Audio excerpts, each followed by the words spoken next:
Class 11 semester 2 part এ মানে বুক India ১৯,০০০ যে model question থেকে মডেল কোশ্চেনে এই প্রশ্নটা সামনের দিন বলেছিলাম।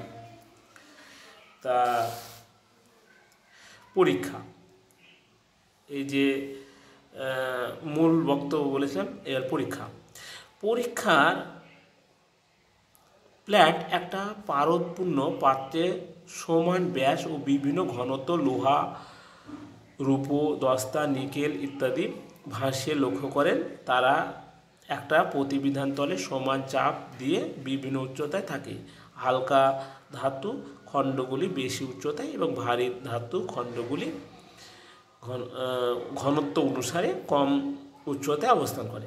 তাহলে প্রথম কি করলাম, প্রথম নিলাম একটা পাত্র মানে বাটির মতো নিলাম, দিয়ে সেখানে পারদপূর্ণ করলাম, পারদপূর্ণ করেছি, দিয়ে সেখানে বিভিন্ন এখানে কি করলো যে পরীক্ষায় প্ল্যাট একটা পারদপূর্ণ পাত্রে সমান ব্যাসের ও বিভিন্ন ঘনত্বের লোহা, রূপো, দস্তা, নিকেল, তামা, সীসাকে ভাসিয়ে লক্ষ্য করলেন। এখানে ভাসিয়ে দিল, ভাসিয়ে দেওয়ার পর লক্ষ্য করে দেখলো তারা একটা প্রতিবিধান তলে মানে তারা এই যে এইটাকে এই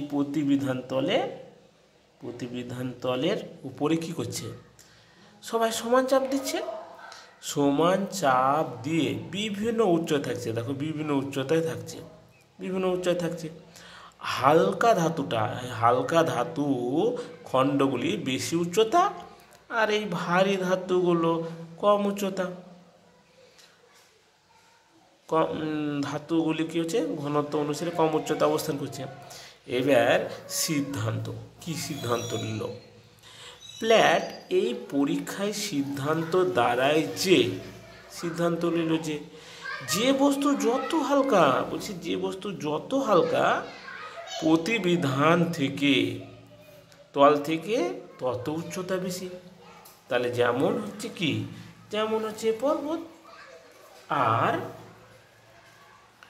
যে বস্তু ভারী প্রতিবিধান তল থেকে মানে যে বস্তু যত ভারী প্রতিবিধান তল থেকে তার উচ্চতা তত কম হয়। তাহলে প্রতিবিধান থেকে তার উচ্চতা তত কম হয়, এটা ভারী তো কম উচ্চতা। যেমন মালভূমি আর সমভূমি, এই যে মালভূমি আর সমভূমি এদের উচ্চতা কম থাকে, সমুদ্র থেকে কম উচ্চতা। এইভাবেই বিভিন্ন উচ্চতার সামঞ্জস্য রক্ষা করে অবস্থান করছে আমাদের এই পৃথিবীতে। এইভাবেই পর্বত, মালভূমি, সমভূমি সব সামঞ্জস্য মানে করে বজায় রাখছে। ঠিক আছে, এই হলো সমস্থিতি সম্পর্কে জন এরি প্ল্যাটের তত্ত্বটা চিত্রসহ ব্যাখ্যা করে হলো।